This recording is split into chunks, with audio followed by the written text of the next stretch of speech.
How you doing today? How you doing today, man? We're back with another episode. I put you on game, man. I got my boy, man. This is my brother. This is man. I've known this man for years. I always been a solid individual. I always had my back. I always kept it real. And today we're gonna dive in and get to know this good brother right here, man. My boy Zay, man. Hey, thanks for having me, What's brother. going Thanks on for with you, having me. man? Yes, sir. Appreciate it. No problem, man. So tell me about yourself. Say where you from, man. I'm from Decatur, Georgia, South Decatur to be exact. Yeah, grew up in the city, man. Moved to Indianapolis when I turned 18. So, I got a little Midwest in me a little bit. Always a Southerner, but I got a little Midwest in me a little bit, But yeah, other than that, man, I'm just a goofy dude, with a little intelligence, I like to stay humble, But shoot, man, no different from me, from you, or anybody else, man. Just a black man trying to be successful out here. I like that, man. Yeah. I like that. Black man trying to be successful, man. That's crazy though, man. That's crazy. So like, you got any siblings? Yeah, man. I got my sister I grew up with. That's my sister Tara. Mm-hmm. She 40, and I actually found out I have two sisters and a brother from my biological family, my biological mom. Ooh. Yeah, so I was adopted. I didn't find out actually until like a few years back that I was adopted. So like, how do you feel about being adopted? Like, did that make you feel a type of way? Like now that you have found out that your parents, you know what I'm saying, like that you got a different set of parents and you got more siblings, like did that make you feel different? It did definitely make me feel different at 1st. Mm-hmm. I'm still grateful Mm-hmm. that I had my parents, that my mom that adopted me and raised me pretty much. Mm-hmm. But it did make me look at everything differently, to at that one moment figure out that nobody that you grew up with and that you consider family is not really your blood family. Mm-hmm. That is kind of an awkward feeling, Right. But I wasn't angry at anybody or nothing like that. It was just one of those things where I had to do a self discovery of myself, like, dang, who am I really? You know what I mean? Like, who am I for real? Right. So, but growing up though, did you feel any different? Like, did you feel like this is your brother and sister? Like, cause sometimes when people grow up, you can kind of tell, like, oh, I don't act like him. Like, she don't act like me. You know what I'm saying? Yeah. Like, I love basketball. You over here, you love soccer. Fuck soccer. You know what I'm saying? You know what's crazy? Like, so, like, go ahead. Like, did you feel any different? You know what's crazy? I did feel a difference, but it's one of those things where where it's so far fetched that you don't even think, you're like, why am I even thinking of these thoughts? But I was, and I'm a kid, so I'm not really thinking nothing about it. But I remember going to court to get my last name changed to my adopted mom's last name. Mm-hmm. So I'm a Cooper. Mm-hmm. But I remember I was a Walker Mm-hmm. at one point. But when you're a kid, you don't know why you change your name. I was thinking that was my dad's last name. Oh. Okay. And I was changing my last name from my dad's name to my mom's name because obviously my dad wasn't in my life. Mm-hmm. I didn't find out till later that she was changing my mom from my name from my biological mom's last name to her last name.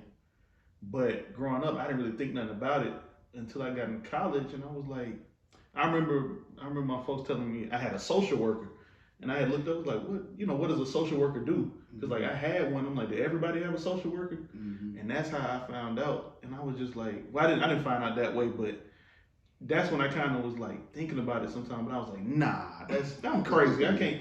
This is my real folks. Like, what am I thinking? Like, it was a thought that I just kind of, just brushed off. Mm. And then one day I was in the car. No, I was thinking about it. I was like, damn, I really want to know who my father is. I want to meet him. Mm. I'm old enough. I'm mature enough to I can meet him without being angry. I can, talk to him, and because I always wanted my father in my life. Mm. And I texted my mom, and I was like, today I really want to know who my father is. I want you to tell me, like, because I know, but all my life you've been not telling me, She been kind of being like, well, that's not important. You don't have to worry about that. So she making the decision for you then. Yeah, and she that was her way of not wanting to tell me that I was adopted. So I guess she was like, okay, he old enough to know. So she told me in the car, and she was crying and stuff, broke down crying. and that's just how I found out, you know. So Damn, that's crazy. That's crazy. yeah, Man, I would want to know my father too, man. And I think it get misconcepted that black people, especially sons and daughters, we need a dad in the house. A lot of us grow up with no father figure, no father figure, and it plays a big role in our life. Some of us still grow up and look for that. Like once, you know what I'm saying? Like that's why I have a mentor. Like we still missing it. My mama feel like she played both parts in my life, right? She feel like she was my mom and dad, right? And I usually give her credit for that because she did a good job, I feel, in my book. But there's still part that's missing. There's something in me that's missing, Zay, that it can't be replaced. You know what I'm saying? I need that. You know what I'm saying? I feel like I'm always a mentor to other people, but who's gonna be a mentor to me? You know what I'm saying? So for me, it's like that's why I have a mentor, and that's why he helped me out, helped me see things, and he helped me a lot in my relationships and friendships and everything. He just brought a whole different perspective on me. So, but just in general though, like we need fathers. we do, You know what I'm saying? And mothers are not. I mean, mothers play a huge part, but I think I think by let me see how I'm gonna say this. By us not having our father, like I said, we're just missing the whole. We're just missing the whole, and we need that. Yeah. But yeah. Yeah. And that's good though that you realize you need a mentor though, because that takes a lot of courage to step out there and do that. Because a lot of men, by the time they get your age and they ain't grow with that without their father, like shoot, why I need one now? Right. And they don't understand. You still, even though you a grown man, it's still a lot of stuff that you didn't learn that you could learn from somebody who older than you and who done some things before you. Exactly. But nowadays, young niggas don't want to listen to OGs now. Young niggas they know everything. They don't want to respect the OGs, man. They like fuck the OGs. But what I be telling them, it's always good to have an OG that can relate to the young nigga, right? Right. Some OGs, they don't understand the generation has changed. Yes, the game is still the same, but the world is different now. It's different now, bro. It's not the same that it was 1985. You know what I'm saying? Yeah, for real. The shit has changed, bro. So it's good to have an OG that can understand that, can talk to you and relate to you on your level. You know what I'm saying? That's what my mentor provide for me. And I wish that people that is like me, that grow up in a single mama home, I hope that you get a mentor too, or you have that OG or that uncle or that somebody that provide knowledge for you, because you need that. Please. Yeah. We got to teach our sons too, because I know we plan on having kids, so it's good to have an OG, man. Straight up. So, man, yeah, what high school you went to, man? Man, I went to a high school. It was called the Wilson Academy. That man laughed at me. Yeah. To my Wilson Academy. Yeah, I went to the Wilson Academy, man. It was located in Lithonia at the time. It's out in Conyers now. It's a black-owned private school. Man laughing at me. It's a black-owned.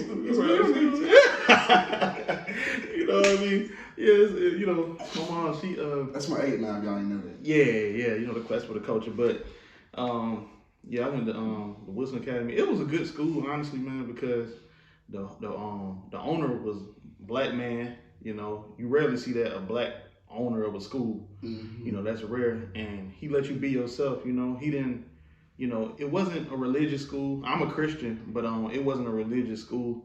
He didn't try to force anything on us. He was just like, you know, he taught us principles that every man could take with him for life. How to take care of a woman, how to make sure that you respect women.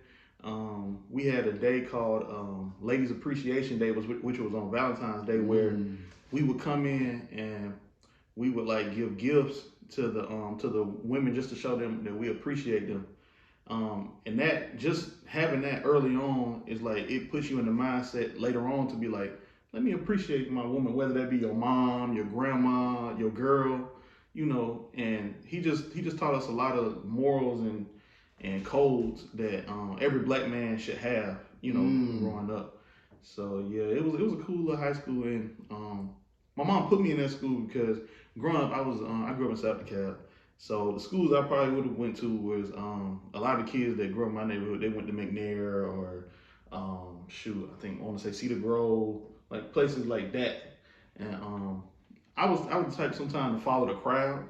And my mom she just didn't want to put me in public school because she figured I'd be one of them people that would get into some trouble because I like to follow the crowd. I like to, at the time that's what I was on, until I got to the point where I'm like, you know what, I'm cool. Like I'm cool myself. Me as an individual is cool. Like people want to hang with me. You know what I mean? Like people want to be like me. And when I found that out, I was like, man, having individuality is a good thing. Be yourself. Like don't be nobody else. You know what I mean? So yeah, my high school years, I learned a lot. Yeah. But it's crazy how you say that. You know what I'm saying? Be yourself, man. Because a lot of us try to be something that we're not. That's why I said, man, you're a real solid brother. Mm-hmm. But see, you had that at a young age. You see, I didn't have that at a young age. I didn't grow that until I got out of high school. Gotcha. You know what I'm saying? In high school, I was a pretender. Mm-hmm. I was trying to be something that I'm not. You know what I'm saying? I was trying to fit in with the crowd because I wanted people to like me. Right. But now I don't give a fuck if you like me because I am me. You know what I'm saying? I'm a real nigga. Mm-hmm. And that's what I'm gonna be. I'm outspoken. I'm gonna say what the fuck I feel. And some people don't like that. Right. That's why I always ask people, do you want to be liked it or you want to be respected? Them two different things. A person that want to be liked, go with the crowd. Whatever the crowd say, the crowd, they going to a party, you gonna go. You know what I'm saying? Because then if somebody do some lame shit to you, you gonna take it. Right. Because you just want to be with the crowd. You want to be liked. And people say, I like her, I like him. You know what I'm saying? You want to be liked. It's easy to be liked. Absolutely. Easy to be. But to me, respect is everything. You want to be respected. That's the main thing. Because you ain't got to like me, but you're going to respect me. You know what I'm saying? Don't think that you just finna disrespect me and that's going to be that. You know what I'm saying? So it's crazy to hear you, get up here and you talk. You talk about, how you went to this school and you learn all this. I think we all need to go to a school like that. Especially us, man, because a lot of us don't grow up like that. And especially we don't, like you just go back to our conversation, we don't have that father in the house. We tend to disrespect women. We tend to go a different route. We sell drugs. We tend to do this. We tend to do that. But that ain't the right way to go. But see, sometimes a school structure like you went to will help you, will show you a different route. So it's good how you say that, man, and that's just real shit though, because like I said, I wasn't like that. I didn't get like that until I got older and I started realizing certain shit, you know what I'm saying, with friends. And now I got a group, I'm blessed to say I got a group of friends around me that are real genuine and that really love me and that really want to support me and see me win. Yeah. So that's the main goal. That's the main goal, man. And it took a while, because I try to tell people like how you are in high school. When you get out in the real world, don't nobody care. They don't give a damn. They don't. You can be cool in high school and all that stuff, and then when you get to college, like women be wanting people who smart. Like they want somebody who can like stay on top of their stuff. You know what I mean? And like they want entrepreneurs. They want people who doing something with their life. In high school, little high school girls, they like that stuff. They like nigga because it's all about reputation. Right. They want the nigga who dressed the fresh. The nigga that all the bitches want, that type of nigga. A nigga that street nigga, that sell his pants, got all the money, selling weed, the athletes, them the niggas they want. You know what I'm saying? But I'm saying niggas that you, like you just said, it's not about that when you go to college. Right. It's not about that. When you get in this real world, man, you gotta start paying bills and stuff. That's what women want. They want somebody who paying they want somebody who know how to pay their bills, who financially savvy, know how to save some money. They don't want nobody up in their house smoking weed, eating their snacks. Hey, for real, man. For real. Niggas lazy today, man. Niggas lazy as fuck, man. Niggas just want to sit at home all day. Eat cupcakes and shit. Hey, man. For real. Oh, man, this shit fun. But, man, yeah, man. So, like, what made, I know you said that you went to school, you went to college and shit, man. So, what made you want to go to college? What made you want to take that next step to want to do that?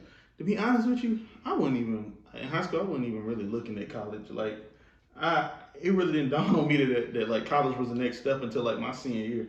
Right. I was like, you know what? Damn, that is the next step. Like, I do got to go to college, but in my head, I wasn't even really good enough for college. Because growing up, I never really made the best grades. It's not saying I wasn't smart, but in ways I was very lazy and unmotivated to really like. Put in the work to do my work because I didn't see the importance in it. I was like, okay, everybody gotta go to school, everybody gotta do all this homework, gotta write these essays and do this and stuff. And I hated math, and I was like, what's the point, man? I got tired of doing this, so I always look for an easy way out, or I did the minimum to get by instead of just going all the way in. You know what I mean?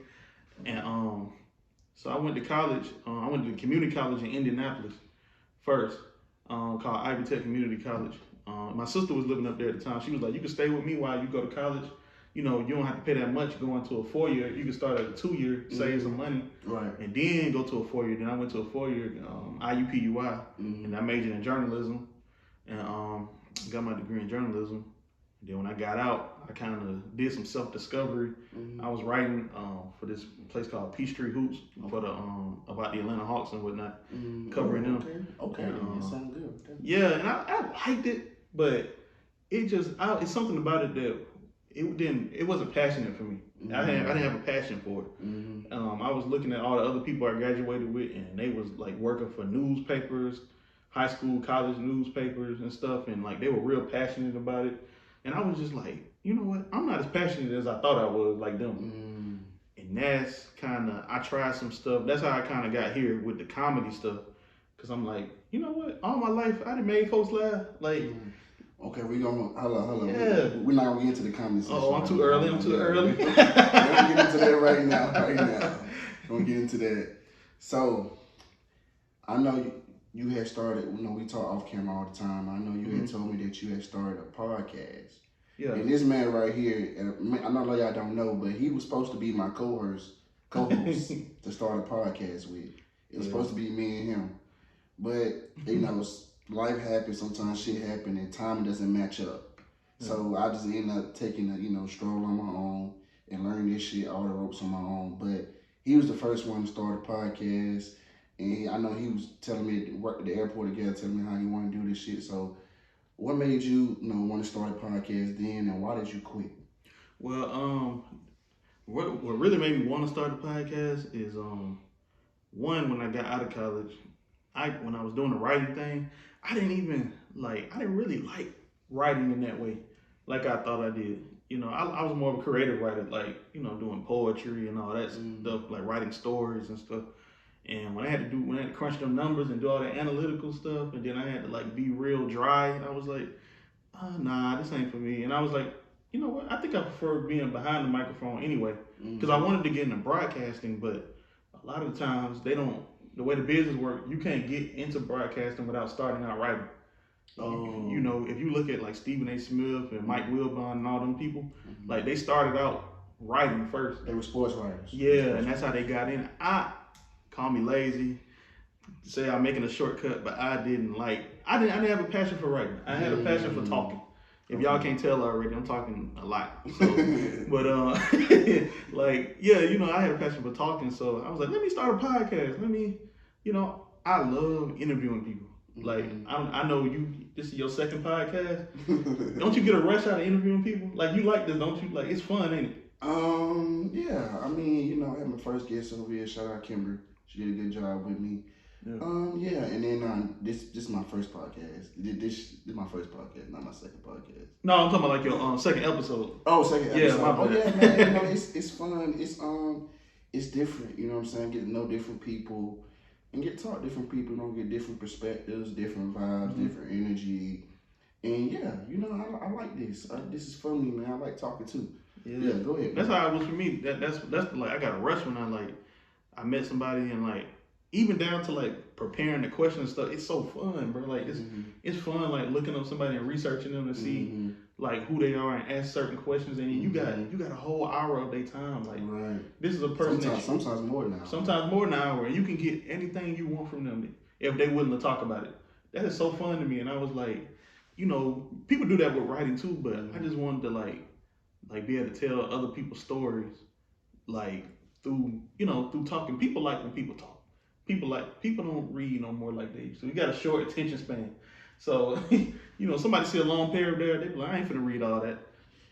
You know what they say? If you want people to ignore it or not look at something, put it in the book. Facts. Some shit like that. Yeah, facts. That's facts. Like people don't like reading, so I was like, let me get this podcast going. Let me try to DM some people.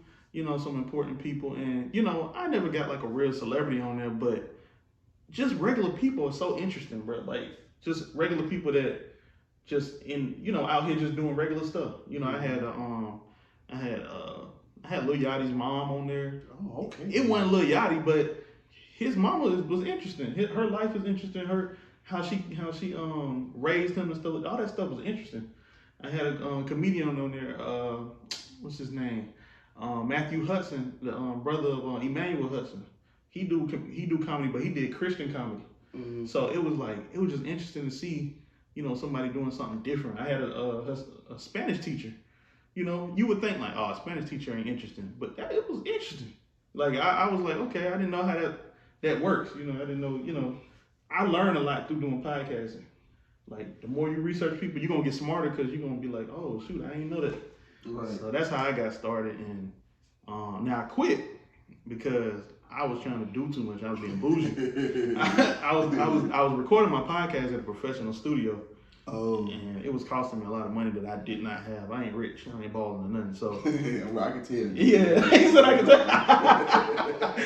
I know. Yeah. Damn. But you know, but so like, you know, I was doing that, and it was good quality and whatnot, but I had to stop. And I ain't saying I might not, you know, get back to it at some point, but for now, I'm kind of doing my self-discovery, and I think comedy right now is my thing. Okay. Okay. So I see you still trying to cut to this comedy thing. Oh no! Hey man, I'm doing the interview. My bad, bro. You don't trust on me. I'm doing the goddamn interview. This nigga here, man. So tell me, man, what's your relationship status, man? You seeing somebody? Man. Here we go.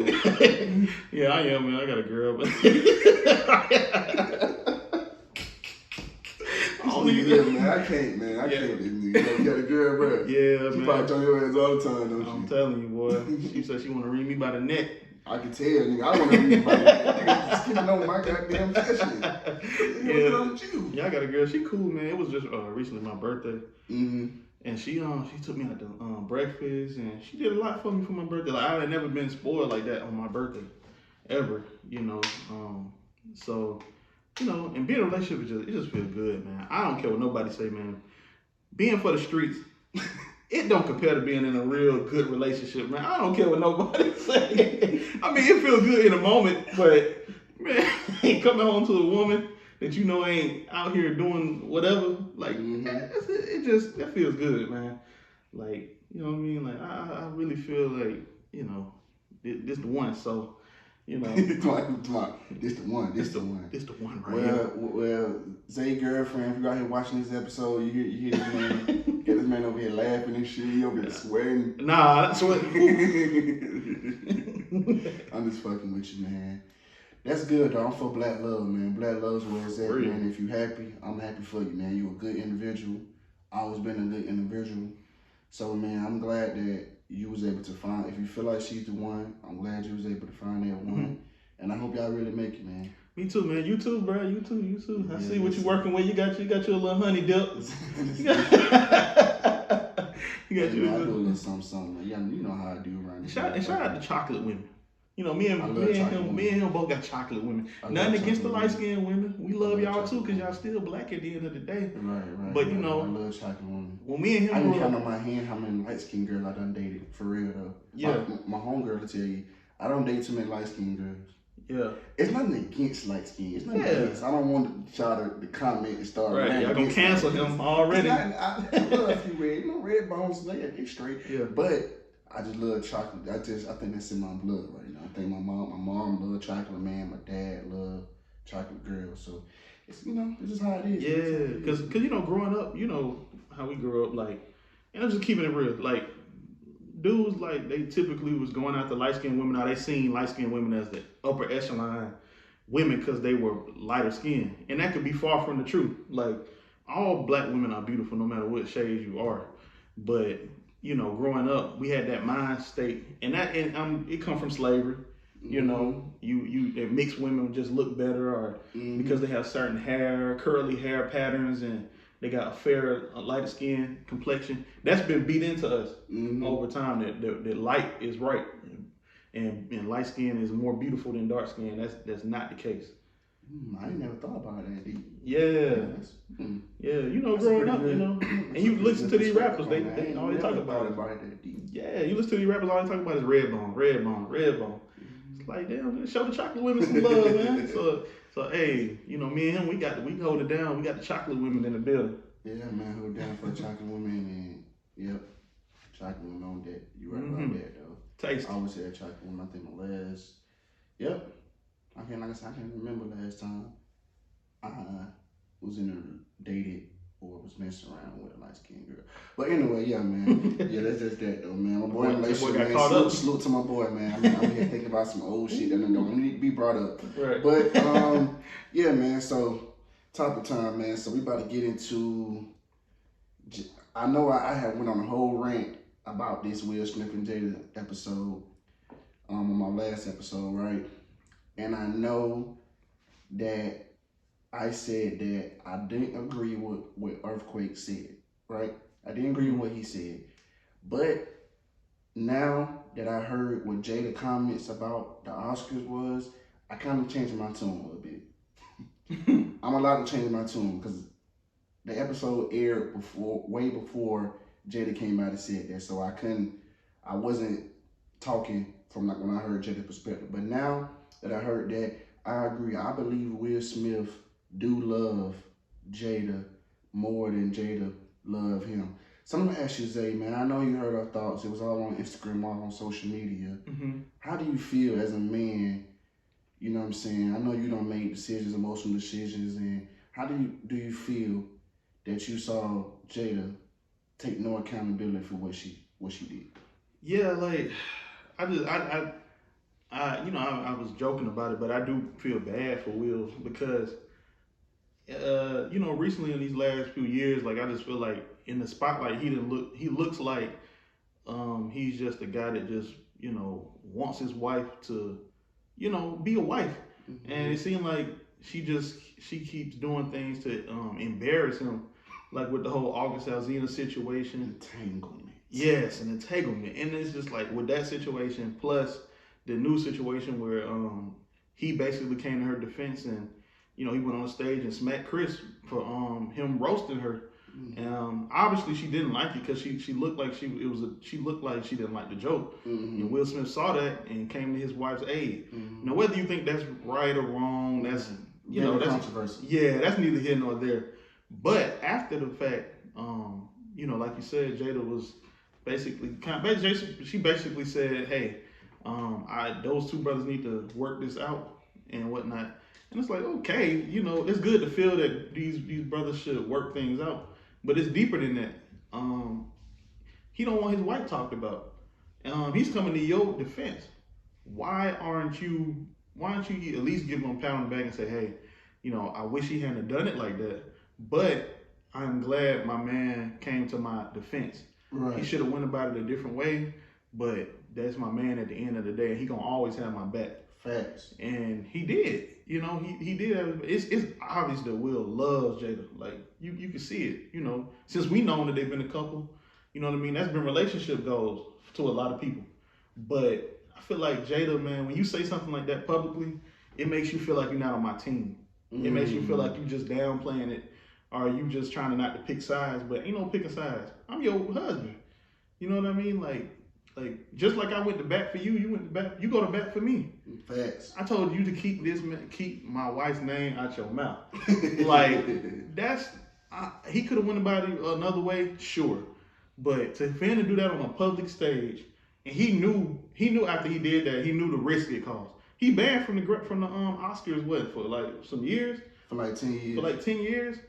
Like that could put a little hit on his career. Maybe not. He a legend already, so it really don't matter. But he can't show up to the Oscars for 10 years. If he can have the best movie ever made, and it don't matter because he can't show up to the Oscars. So it's like he put his career on the line for you, and I feel like that should be a lesson to all women, especially wives. Like, man, have your man's back, cause your man gonna protect you. He gonna take a bullet for you.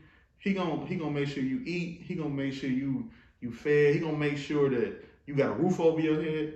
The least you could do is make sure that you don't embarrass this man in public or embarrass his name. You know what I mean? Or make him look bad when he's not around. You know, and speak highly of this man when he's not around. You know, so just with the Jada and Will situation, I think that's a lesson for all couples and married people. You know. Yeah, you said that perfectly. I mean, I don't know what else to say. I mean, fucking. But you feel that way too. But man, yeah, I know. As you said exactly what you said was perfect. I mean, it couldn't be said better. But let me express my thoughts on this whole thing, right? So for Jada saying that, right, I felt Will. Like, I kind of felt it. Okay, story time, people. Let me tell y'all this story, right? Let me know how y'all feel about it. Some people may already know this story. Some people don't. So I'm sharing this publicly, right? Okay, I had this girl, right, that I was dating for a very long time. I was dating and the girl was my best friend's sister, right? So me growing up in the household that I grew up in, we communicate with each other, right? We communicate, we grow up, you know, if we feel some type of way, we gonna say something. And my mom feels type of way, she gonna say it. Me and my grandma just had an issue a couple weeks ago when she called me and she was mad at me about something, but she let me hear it. She didn't go to nobody else and talk shit about it. She came to me and told me how she felt, and I respect that. Even though I disagreed, respectfully, I accepted it because at the end of the day, you came to me. So I grew up in a household that people openly communicate, right? Now, this other individual that I was dating didn't grow up in a household like that. They grew up in a household where they don't communicate, they keep feelings balled in, they walk around and they might feel some type of way about something, but they don't never say shit, right? So in this situation, you had my best friend and you had my girl at the time, right? My best friend always felt like, oh, my girl was mean, and then my girl felt like my best friend was mean. It was always some bullshit between that. And I'm like, why you keep coming telling me how you feel? Why don't go to her? Then I told both of them the same thing, right? So for instance, okay, so we in an apartment, right? This girl I was dating moved into the apartment, right? And she was inviting her sister over here, you know what I'm saying? She tried, because I guess my advice worked. So she actually tried to mend fences. She tried, okay, you know, hey, you know, come on over and I'm gonna cook dinner, you know, I want to see you, you know what I'm saying, et cetera, et cetera. And this girl, my best friend at the time, kept making up bullshit excuses. This, that. It was always something, y'all, always something. So now, anybody tell you, I'm the most understandable person in the world. Like, I understand shit happens. You know, I had a podcast release party Saturday. Everybody wasn't able to show up. Some people having financial struggles. Bro, I understand we all go through. We human, bro. Everybody ain't gonna be able to make it all the time. I understand that. But don't give me no bullshit as excuses. Don't do it. Don't bullshit me. just don't. So I appreciate this brother over here because he's never bullshitted me. Yeah, no. Never bullshit. He always tell me the truth. And I can respect that.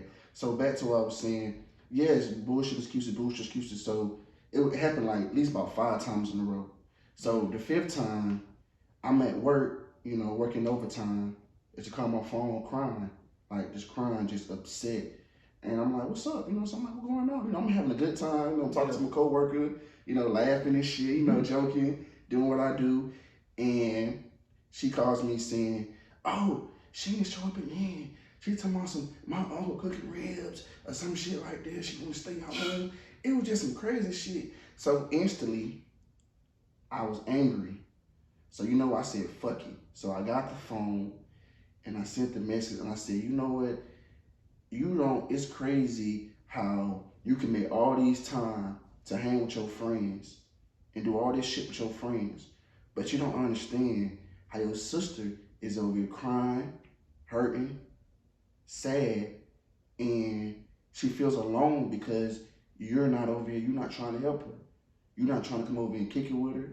She trying to create that relationship with you, you know what I'm saying? Like I got with my siblings, right? Trying to create that relationship with you, which is cool, it's cool. So, you know, I went off, you know, made an emotional decision, and that was that. And she got mad, right? So, in the process of that, let's fast forward when my girl at the time, they started back talking. My girl and my best friend started back talking. They sisters, so they're gonna start back talking, right? And when she got back to me, I was the one left out. So I'm like, damn. And then when I talked to my girl about it, she acting like, oh, I don't want to choose sides. She tried to dismiss herself from the situation and make it seem like it was only me and her. I'm like, what the fuck? I'm like, I did this shit because of you. I reacted this way because of you. I didn't have no issues with my best friend prior. Now, to her own benefit, I apologize. I talked to my friends about it at the time, and you know what? First of all, it wasn't my place to come at her in any type of form. So I apologize about that. And also, I apologize in using my tone. I made an emotional reaction. I'm human, but the shit built up. How many of y'all made emotional reactions? How many of y'all? Y'all made emotional decisions. You done did it multiple times. Even if you did it once, who say you gonna do it again? Right. Sometimes when shit piss you off, shit piss you off. You can't control your emotions sometimes. Sometimes it get the best of you. Yeah. It happens. It's life. Damn, so I gotta go get a little breather. Go in the corner and breathe, calm down a little bit. Exactly. But that's what I'm learning now. Mm-hmm. So I'm thinking, you know what I'm saying, me and her is gonna get back cool. But then that was that. And then she goes to tell my girl at the time that I feel like you're trying to separate me and you. Now that right there hurt. Like that was the nail biter for that. Cause I'm like, damn, it hurt me for two reasons. When she said that, I looked at her, cause I'm like, what did you say back to that shit? Cause for you to not get on her or chump her off, or not even just chump her off, or let her know like, hey, that is not what happened. Let her know you was doing some lame shit. You was fucking up. He did that because of me. That wasn't because he trying to separate nothing. Because you know that I was trying to keep y'all close. She know I was trying to keep y'all close. Yeah. I was trying to have y'all relationship. I always push forward for y'all. Yeah. So for you to say that, it's like, then that shit hurt my feelings because it's like, I don't brought you around my family. I don't let you into my life. We don't share secrets with each other that we ain't never expressed with nobody. Yeah. Nobody. Like we was like a pack. And for you to stop fucking with me because I called you out on your bullshit was just fucked up. And then for my girl at the time to not have my back, I never looked at the same. I never looked at the girl at the time the same. Cause I'm like, damn, where's your loyalty? Yeah. You know what I'm saying? This ain't no street shit. Street shit, we out in the streets, we at the club, and you know what I'm saying, we finna fight. Okay, you know what I'm saying, right. This ain't no street. This is girlfriend, and this is boyfriend, and this is family. Yeah. You gotta respect one another. If one's wrong, then he wrong. If she wrong, she wrong. There's no choosing sides. It's truth. That's true. It's truth. It's true. You gotta look at both parties and be like, well, this makes sense. So that makes sense. And just come to an agreement. Cause nobody want to see Jay-Z said nobody wins when the family feuds. Exactly. So as a boyfriend, I'm not gonna want to see y'all nothing awkward between y'all. Exactly. If anything, I'm gonna help. Exactly. You know what I mean? Cause she family. If I'm your boyfriend, that's my family. Exactly. You know what I mean? But so that's why I can relate firsthand to Will Smith in that specific scenario because my girl done the same thing to me. She separated herself from me and made it seem like, oh, that's my issue. Well, my issue only became an issue because of you. I was the bad guy. I spoke for you when you should be speaking for your damn self. Mm-hmm. It's simple as that. But y'all made me the bad guy because I spoke up. And how does it look? I'm trying to separate you when obviously I'm with the girl 24/7. Yeah. How the fuck am I trying to say? Obviously I gotta know something, right? One common sense tell you, Zay, that I gotta know something. Mm-hmm. If I'm with the girl 24/7, obviously she gotta be saying something. Yeah. But see, that also comes from her, and they never expressing themselves to each other. So by them never expressing themselves to each other, she like, well, my sister will tell me if something bothers me. Mm-hmm. But she didn't tell me this time. You saying that, so are you just throwing shit? No. Mm-hmm. I was the only one brave enough to do that. Yeah. So by being that, I lost the best friend in the process, but I also learned a lot about that friend because at the end of the day, if anybody, I'm gonna tell you this something, if anybody can fall out with you and turn into an enemy because you called them out on their shit, They not your friend. They not your friend. They was looking for a way to plot against you. They was looking for a way to be against you. Because you're going to have issues with your friends. Y'all not going to always see eye to eye on things. It's going to come to problems. Just like brothers, sisters, they're going to always be eye to eye. And that's okay. But just because it's not eye to eye, if I'm going to cut you off, you have to betray me or do some real fucked up shit to me to let me cut you off. You get what I'm saying? Yeah. But for her to cut me off, that was just, it hurt it, but it was like, okay, I see what's going on. So I firsthand completely understand how Will probably feel at this moment, because for you to do some shit like that, and my situation isn't as severe as that, because he got a career, he Will Smith, I'm just D. You know what I mean? Right. So his situation way more severe, because he put his own career, his own money on the line for that. And for you to turn around and separate yourself, I feel that was some bullshit. Yeah. Real bullshit. So Zay, what is your thoughts on this whole story? I never shared this publicly, and so what's your thoughts on this whole story? How you feel about that? Yeah, in that situation, it's clear. It seems clear that like it needs to be some healing involved in the parties involved, because it seems like there was a lack of communication. And like you said, if somebody grew up in a household where communication wasn't a thing like that, when they become an adult, it's gonna backfire, and they have to learn how to get out of it. And that's just a lesson. Like, you don't have to do exactly how you grew up. You don't have to be exactly how you grew up. There are some things that we learned growing up that are not good things in society as an adult. And just because it's a tradition to us, don't mean we have to carry that tradition. If you grow up and you know that you was raised a certain way, but it's some ways that you're like, I don't know if I agree with that now. Change them. You know what I mean? You don't have to be like your family. So in that situation, it was one of them things where it seemed like a pride thing, Like, all it took was a simple conversation, honestly. From what it sounded like, all it took was like, somebody to be like, hey, okay, you say your intentions wasn't like that. Okay, I accept that. You know what I'm saying? We've been friends. This ain't even worth it for us to end no friendship over. So I'm gonna do better. I can communicate better. It's an accountability thing. Somebody got to be like, you know what? You right. I'm gonna do better. I'm gonna be a better friend. I'm gonna listen to you. Because that's all it is. Sometimes we fight. We fight just saying that somebody was right. Like, it's so simple. Like, you can say somebody was right. It's okay. People. I've done stuff and said stuff to people, and I know I was wrong. And at the end of the day, I just had to come back and be like, you know what? I was wrong. Ain't nothing wrong with it. It really feels good when you do it, because it kind of bring a weight off your shoulders. Like, damn, it kind of make you feel like an adult for real when you do it, because it's like, oh damn, I done got to the point where I can actually say I apologize. I can actually say I'm sorry. So yeah, in that situation, and I still think y'all can work it out. Whatever it is, it's always a way to work out. You know what I mean? For me, we could be cordial, and that's what I would prefer. Situation, if it ever was, we'd be cordial, we're cool. If I was running to this person, we'd be cool and cordial, but that's it, bro. Say, I'm the type of person, once you betray me, because after that situation, she went around talking shit and telling our close friends, when she, like you said, certain shit can be resolved in a simple conversation, correct? Yes, sir. So I would rather her just come to me. Like, there's an issue. I'm not babying nobody. Let me tell you something, bro. I'm not babying nobody, and nobody should be babied. We all grown individuals. If you got a problem or you got an issue, I'm going to come to you. If you do something to me, I'm going to come to you. Ask my friends. If I got an issue with something they said or something they did, I'm going to come to you. I have done it before. Ask each individual that you see me with or post on pictures. I've done it. Anytime they've done something that I don't disagree with, I let them know.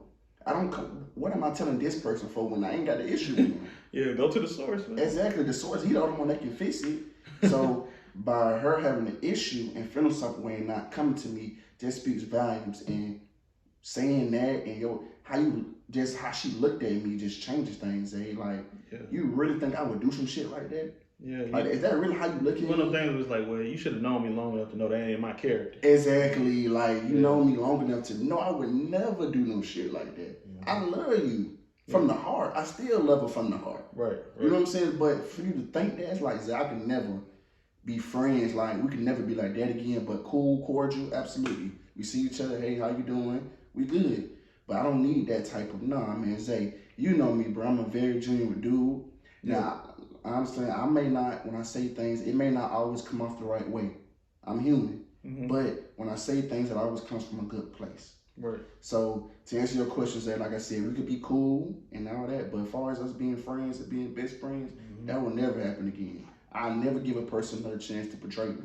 Once you betray me, we could be cool, but it'll never be the same again. Yeah, because it's gonna be hard to let your guard down.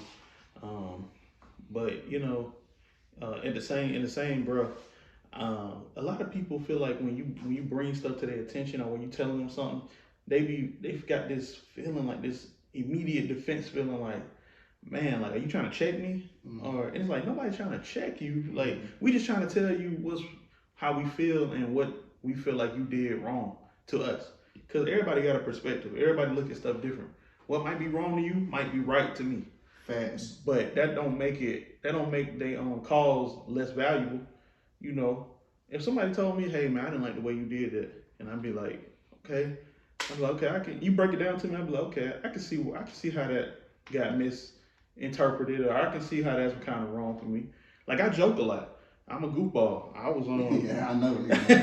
I was at work one time, and I was just like, laughing and joking with this girl, and she just turned up on me one day, and I was just like, why you turn up on me? Like, what the fuck? I'm just being a goofball like I always do. And she was just like, I'm not in the mood for that today. She was like, I'm on my period, like, leave me the fuck alone. You know how it is when girls on their period. Yeah, and I was just like, shit, I'm kind of hurt by it for a minute. I was like, goddamn, I'm trying to keep everybody's spirits up, That's how I am. I like to keep everybody happy. Okay. I like to keep people's spirit. I just like that. I love to make people laugh. Mm-hmm. So when she did that, I was like, damn, you know what I'm saying? Like, chill, you know what I mean? But then I thought about it later. I was like, you know what, man? I said, I apologize. I didn't know. So I didn't know you was on. I didn't know that. I didn't know you had that situation going on. And I had to remember, I can't joke with everybody the same way that you can joke with everybody else. You can't. It's perspective. That's my way of lighting the mood up and making everybody feel happy. But she didn't feel like that doing that day. So I left her alone for the rest of the day, chilled out, and by the end of the shift, man, we was back laughing again. You know what I mean? Like, that's good. So people are different. You just gotta understand the world does not revolve around one person. Right. Facts. That's real facts. That's facts, man.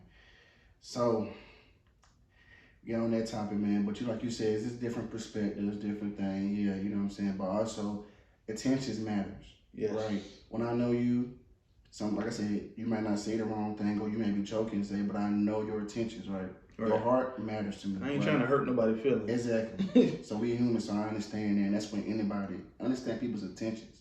Mm-hmm. Everybody's intention isn't to come at you. I want to see all my people win. Right. All my people succeed. So when I was saying that, when I came at her, it was from a hurtful place, because I'm like, you see your sister trying. Yeah. She really trying to build a relationship with you, and you just fucking up. But you doing this. Mm-hmm. You lying saying you got no time, but you doing this. Stop making up excuses and just do better, people. Yeah. So that's what I was saying. That's where I was coming from. But somebody took it the wrong way. And I speak my mind, like I said, I speak my mind unapologetically. So hate it, like it, love it, fuck it. And that's honestly, that's a gift and a curse when you one of those people that say what's on your mind, and you tell people and you be honest with them. It is. It's like that locker room person. You watch sports, you play sports. Like, it's that locker room person that speak his mind, and you might not like to hear it at the time. Jimmy Butler. Yeah, you might not like to hear it, but it might help you better your team or better you as a person.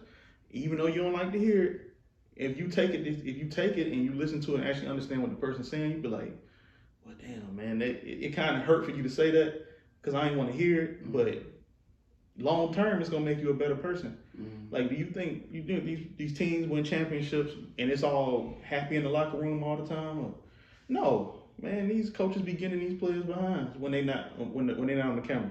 Right. You just no telling what kind of stories in the locker room with people that cussed out players and said, hey, you need to get your shit together. Facts. You fucking up. And sometimes we got to tell our friends that and our family that, like, you fucking up. Like, ain't nothing wrong with that. Just take it on the head and say, look, I'm gonna do better. In fact, teach me how to do better. You know, but if you ain't gonna accept that, then it ain't no point in me talking to you. You sound like one of my homeboys. He'll say it one time and let that shit go. Yeah. you know what I'm talking about. But man, so now to get to the other session, man. Comedy, right? Mm-hmm. Now, when it comes to comedy, here's how I feel about it. Okay, comedy. Everybody, okay, I'm funny, right? Yeah. I feel like there's levels to comedy, right? Mm-hmm. Actually, how can I put this shit to make it make sense? Okay, getting on stage and you telling jokes, right? Yeah. There's different types of funny. That's what I'm trying to do. Types of funny, right? I think I'm funny, but I don't think I'm comedy funny. You get what I'm saying? Yeah. Like, I can sit here and make people laugh and joke. Funny in a social setting. Yeah. But actually getting on stage and telling jokes, like, that's a whole different ball game, right? So that's what I'm asking. You know, since I've known you, you never expressed to me that you had wanted to do comedy, that you was a comedy. You know, we always laugh, but I'm like, you know, I never looked at Zay like that. Yeah. So my question is, I ask you, what made you want to do comedy? You know, I had got to a point last year where I was just like, I'm tired of I don't know, I got tired of just doing something that I don't feel like I love to do. And I'm one of those people, I can't do that for a long time. Like, I get so frustrated. And I got to a frustrated place in life where I was just like, why am I here? Like, what is my purpose? Like, I was trying stuff last year. I tried the entrepreneurship thing. It didn't work out at the time. I didn't have the resources. I didn't have a car or nothing like that. Like, I tried to do my own cleaning business and stuff. I didn't do it the right way. You know, I was helping clean the high school I went to, and you know what I'm saying? I was fucking shit up. I was fucking shit up, man. I ain't have my tools or nothing, man. I had to go to Walmart and get stuff. Like, I was like messing stuff up, but and then I was like, you know what, man? People do open mic comedies all the time. Let me try that. Let me see if I'm good at that. So I was looking on Google. I was like, man, where I can sign up? I'm gonna try it. Screw it. I mean, hey, you can try it, you know. So I went up there. I tried it. I wasn't that good. I didn't get booed or nothing like that. But I went up there. It was like a 3 to 4 minute set. Did it. I got a couple laughs, and I explained to them, you know, it's my first time, so you know they still gave me applause. I walked off the stage, and then for some months I didn't really do it again. Not because I was discouraged, but I was like, well, let me go back to the drawing board and see if I can do it again one day. You know, maybe I'll be good at it. And then that's when I started. I don't know what day I started, but I just like recorded something on TikTok one day, and I was like, you know, let me try some online comedy. You know, I was looking up to some of the comedians, Bessie Banks, Country Wayne. I like those comedians, and I was like, man, you know, I can make people laugh too. You know, like I do this every day to my friends. Like, why not do it on the internet? So I was making like little videos on TikTok because TikTok has an easy editing. It's easy to edit a video on TikTok. So instead of going on Instagram and doing the TikTok, so I can like cut the video up on TikTok and edit it the way I wanted to edit it. So I put it on there. TikTok, the reason why I started TikTok also, I didn't know anybody on TikTok. So I could kind of put my stuff out there with no judgment zone. Because I didn't want to put it on Instagram. I was scared because I had a lot of people on Instagram, like friends I grew up with. I was like, I don't want them to see this goofy stuff and be like, what are you doing? Like, take that shit. That shit is bad. Like, I was afraid of criticism. So, man, and this goes to show you like a good woman gonna really help you, you know, bring your stuff to the next level. This girl I'm with now, at the time we were just friends, but we used to talk on the phone, and she like really motivated me to be like, hey, you know, she's like, why don't you just put it on Instagram, put your stuff up? And I'm like, man, what if people don't think it's funny and stuff? She was like, you need to stop caring about what people think, just put it up there. I was like, okay. I was like, whatever you say. And you know, men, but we do anything. We trying to get a woman. We'll do anything. I'm telling you, women can take a man from a 1 to a 10 just by him listening to her. And she told me to do it, and I was like, all right. So I started uploading stuff, and I got way more laughs than I thought I did. People's commenting, it was like, oh, that's funny. Like I didn't expect what I got back, and I was like, oh shoot, this is funny. Like that's what they say, you never know till you try.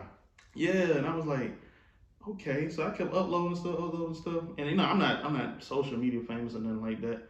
My stuff ain't out there like I want it to be quite yet, but then after that, I was just like, well, I'm gonna keep recording this, and I'm gonna get better, and I'm gonna eventually invest in like an iPhone or whatnot, so my stuff can look better. I'm actually shooting some stuff Wednesday with somebody, and like my quality is gonna be better. So I was like, my quality need to be better because I look on other people's comedian pages and their quality is good.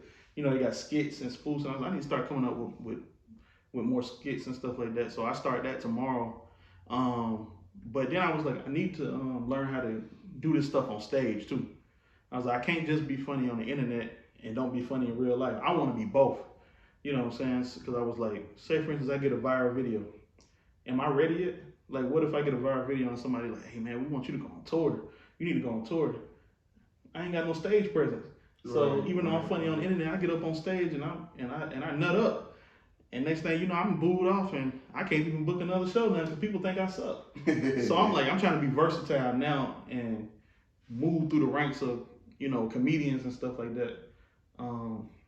As a comedian, I want to be versatile. You know, Eddie Murphy, he versatile. You know, he can do different characters. He can do stand up. He can write. He can do all this stuff. And I'm just like, you know, I ain't there yet, but I'm gonna get there. You know, I got to put in them hours. You know, so for me, I love making people laugh, man. You know, like you get a high off like when you say something, people just start dying laughing. Like it make you feel good. You're like, man, I'm making them feel like you might make their day. They might have been going through something bad, and you make them laugh so hard they done forgot about it. You know what I mean? I just love that. So, you know, that's why I got into comedy. I just like making people feel good. Because I do that through other ways too. I try to encourage people. But making them laugh is a whole different feeling. It just makes me feel good. So. Yeah. You're right about that, man. Like you said, trying to get your content out there, man. This is what this podcast is for. This podcast is for upcoming people, upcoming entertainers, upcoming entrepreneurs. So I'm going to be getting plenty more guests up here that's doing the same thing or doing something different. So, man, please go check out Zay, check out his content. What's your Instagram name? Yeah, my Instagram name is it's Xavier, the real Xavier Cooper.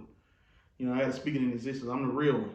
Ain't nobody out there like me. So I'm the real Xavier Cooper. You know what I mean? So the lamest nigga. I can be lame sometimes, but that you know what though? That's a part of comedy though. Like you know, you got to put your personality into the comedy because yeah, I seen this nigga on stage one time doing the fucking Dougie. He was drunk as fuck. I'm like, bro, what the hell you up there doing? Them folk geeking your ass up, man. Yep, they was. I just throwing some milk on you. You know, black folk. You know, black folk love to egg somebody on, man. Yes, they do. They do like, bro, nah, They're like, hey. And so I was like, okay. But it kind of broke the ice when they did that. Because when they did, they made me less nervous. But like last week, I went up there, man. I went in in front of some white folks, man. I ain't got no problem against white people. I went to school with some of them in college. And it's just when I got up there, man, they just started staring at me in a way, and I was just like, woo. I did like 2 or 3 jokes, and next thing you know, I got stuck, man. I didn't know what to say next. I forgot everything I studied. I was like, God damn, these white people, You know, I started going up there, and I was like, I was just saying something, and I forgot. I blanked out. And next thing you know, I was like, man, I'm going to do better. And I just put the microphone down and walked up. It was embarrassing because my girl mom was there too. Ooh. Yeah. And she had already told me beforehand. She said, look, she was like, if you do bad, I'm going to roast you. And I was like, yeah. But afterwards, she didn't roast me. She was like, man, it take a lot of courage to get up there on stage in front of people. It do though. And I was like, yeah, I'm crazy for doing that. Because I would have never did this 5 years ago. I'd have been like, man, hell no, I ain't getting on stage in front of people telling no jokes. No. But I don't know. I like that I did it though, because it really gave me like some confidence to like go up there and, you know, just try to please people. It's hard to please people, man. It is, indeed. It's hard to please people. It is. You know, so yeah. For that, it just made me a better overall person just doing something and trying it, because I stepped out of my comfort zone. When you start stepping out of your comfort zone, you start seeing it. You be like, damn, this ain't that bad. I could do this. You know, I'm pretty sure you probably went through that a little bit with your podcast. Yeah, I did. I mean, I have deep conversations with everybody. Like I said, I mentor a lot of people. A lot of people come to me for advice. I'm always that person for somebody. Like I was saying earlier, who gonna be there for me? I was just saying that. Yeah, so with this podcast shit, I mean, it's kind of easy, you know. It just kind of getting used to being on camera, used to talking to different people, getting over that. But for the main part, this shit come natural, man. I love this shit, and it's easy. You know, I do this shit off camera all the time. So why not get on camera and do this shit and spread awareness and put folks on game for real, for real. We need a podcast, like I said, that's really for the people. We don't have no outlet for upcoming people. Like, who gonna get you on the podcast, Zay? I guarantee you 90% of the people I get on here has never did an interview before. Yeah. I guarantee you. Yeah, only type of podcast I've been on is just like sports stuff. That's it. To like talk about like the Hawks or something like that. I've never been on no regular. Nobody really ever asked me to be on a regular podcast talking about everyday everyday things. You know. So yeah, this is my first podcast. We did a podcast in college, which was crazy because at the time nobody wasn't doing them like that. We was kind of before our time doing it. And then now everybody got a podcast now. Yeah, sure, everybody got a podcast. But everybody, you know, mama them. Yeah, but the key is, you know, you just got to be different. Your podcast got to be like, you know, stand out. So, you know, right now, just the fact that you don't have popular people on your podcast is good because, you know, some people like relatable stuff, and sometimes we can't relate to celebrities. You know, they live a whole different world than we do, and I like to listen to regular people's stories because I'm a regular person. So I feel like if a regular person can be successful and they tell you their story and how they got somewhere, it inspires me because I'm like, okay, a regular person did this. You know, I can't relate to certain celebrities because they don't act like their shit don't stink. So you know, but see, like you said, not getting popular people on here. I mean, because they already have an outlet. Right. Like I said, Wayne already rich, T.I. already rich, Jay already rich, Ye already rich. You know what I'm saying? Yeah. So why would I get them on the podcast, even try to get them on the podcast before when they already got money? They name already out there. They don't need no damn promo. Nope.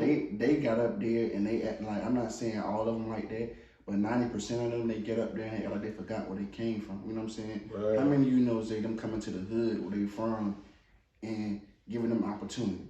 Yep. They ain't coming to the hood. They donate. Anybody can donate shit. We can go goddamn Goodwill and donate some shit, donate some clothes shit. You know what I'm saying? Yeah. But how many know that they come to their hood, coming to the city and really donating shit? Right. You know what I'm saying? Really giving out game or putting those people that's in those same hood still opportunity. Because that's the best thing you can do. Absolutely. Like what you just said, put somebody on game. Absolutely. That's you what can change a person's mindset.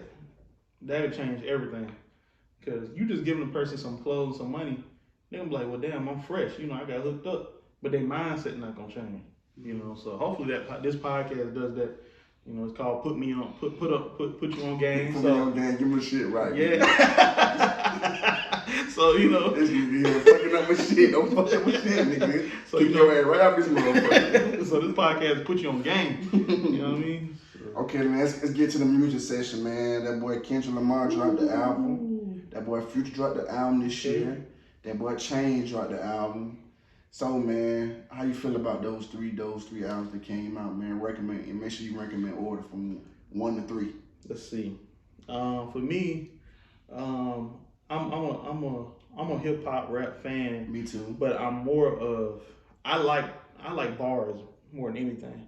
So of course I'm gonna put Kendrick up there first because his album was just full of like deep content. Mm-hmm. You know, he was talking about things from having like just issues that we don't hear about often, like you know, about his aunt, I think his aunt or whatever, his uncle, Auntie Diaries. Yeah, he was talking about that, her sexuality and stuff. You don't hear rappers talk about that really at all. Hell no. So for Kendrick to talk about it, he from LA, where that's like, you know, I mean, California in general, they've always supported the LGBT community for a minute. They one of the first states to really like come out with certain laws and stuff to protect them, they've been always progressive. But in LA specifically, where a bunch of black and brown people, you know, that could be an uncomfortable topic for them.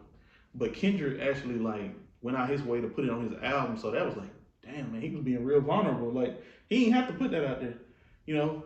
And so for me, I like bars, and I like that song where he was arguing with the girl, That was beautiful. We cried together. I think we cried together. Yeah, we cried together, like, arguing over a track that was. Everybody can relate to that. Everybody had an argument with their girls where they just wanted to tear up their car, like, so that was relatable. The Future album, Future is gonna be Future. He gonna have bangers. When I listen to this motherfucking dismiss Future. Yeah, he gonna have it.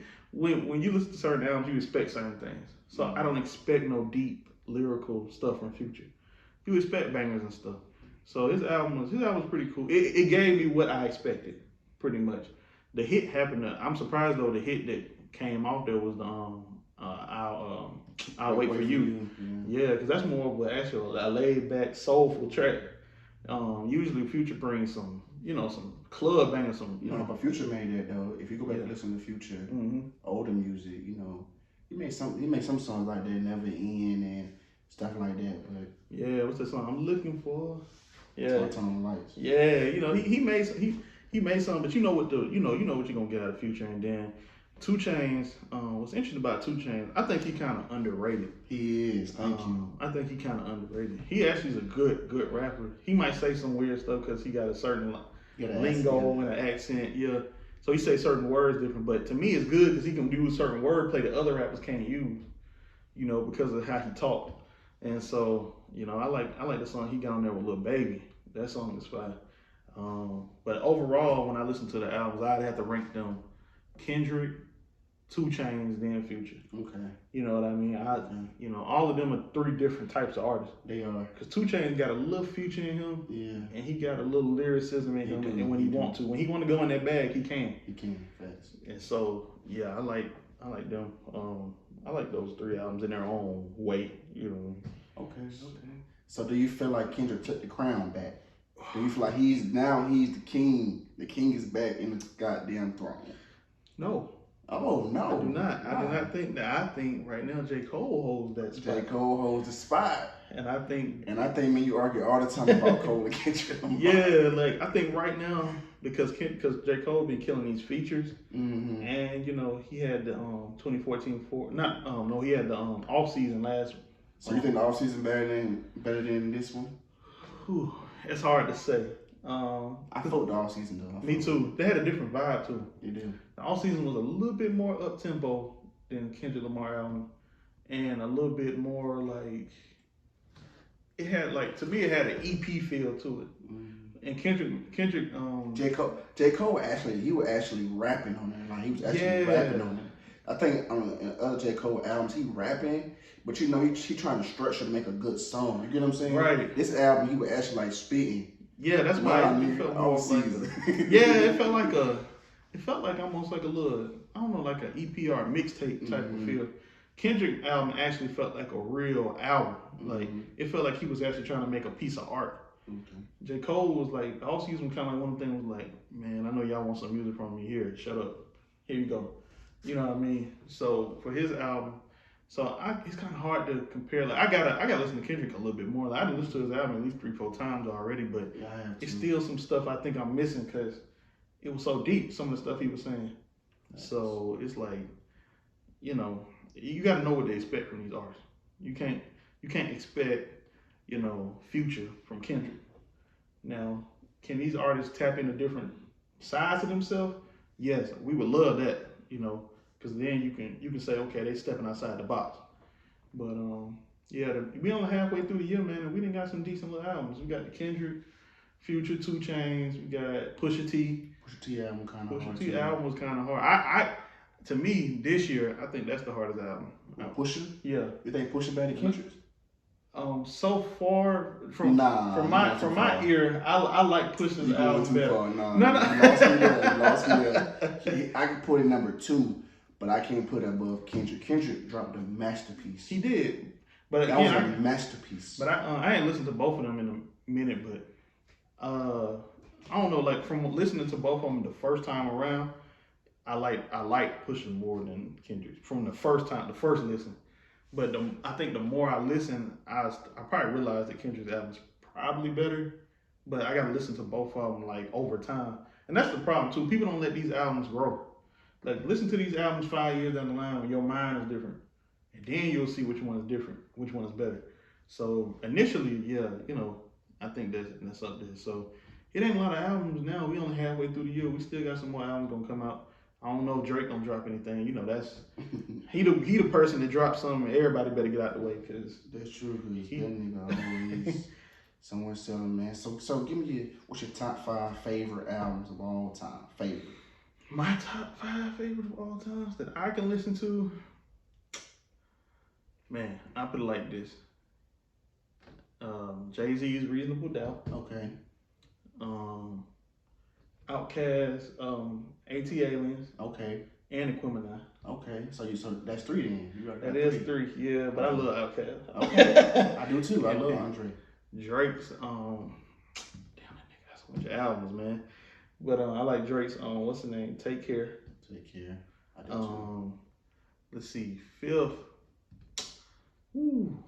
The 5th one, man. I gotta go to 2014 Forest Hills Drive. Okay, not a bad. 5 ain't enough though. 5 ain't enough. Nah, you chose 5. You chose 2 Outkast albums. Unless you want to put one Outkast album, you want to put both of them together and choose one more. Yeah. Let's do that. Okay, then choose one more then. Put them together because they a group anyway. Okay, you can put them together. So I put them 2 together, and then my 3rd album. Then I had to go with Lil Wayne, Carter 3. Okay, Carter 3. Carter 3.